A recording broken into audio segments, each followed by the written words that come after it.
બીજી તરફ સુરતમાં પણ હેરાન કરનારી ઘટના બની। સુરતના ડભોલી વિસ્તારમાં રહેતી એક મહિલાએ પોતાની 2 દીકરીઓને ઝેર પીવડાવીને પોતે પણ ઝેર પી લીધું, જેમાં મહિલા મોતને ભેટી છે, જ્યારે આ બાળકો હોસ્પિટલમાં સારવાર હેઠળ છે। મૃતક મહિલાનું નામ મિત્તલ પટેલિયા છે। તેઓ મૂળ ભાવનગર જિલ્લાના મહુવા તાલુકાના તરેડ ગામના વતની છે અને હાલ ડભોલીના સુમંત પ્રતીક આવાસમાં પરિવાર સાથે રહેતા હતા। તેમના પતિ જયસુખભાઈ પટેલિયા હીરાના કારખાનામાં કામ કરે છે।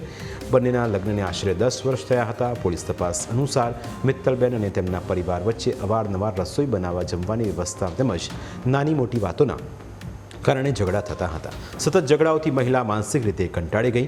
આખરે તેણે ન ભરવાનું પગલું ભરી લીધું। ઘટનાના દિવસે મિત્તલબેને પોતાની 6 વર્ષની પુત્રી વેનિશા અને 5 વર્ષની પુત્રી આરવીને ઝેરી દવા પાણીમાં મિક્સ કરીને પીવડાવી હતી।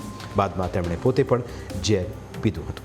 ત્યારબાદ ત્રણેયને તાત્કાલિક સ્વીમેર હોસ્પિટલમાં લઈ જવામાં આવ્યા, જ્યાં સારવાર દરમિયાન મોડી રાત્રે મિત્તલબેનનું મોત થયું, જ્યારે બંને બાળકીઓ સારવાર હેઠળ છે।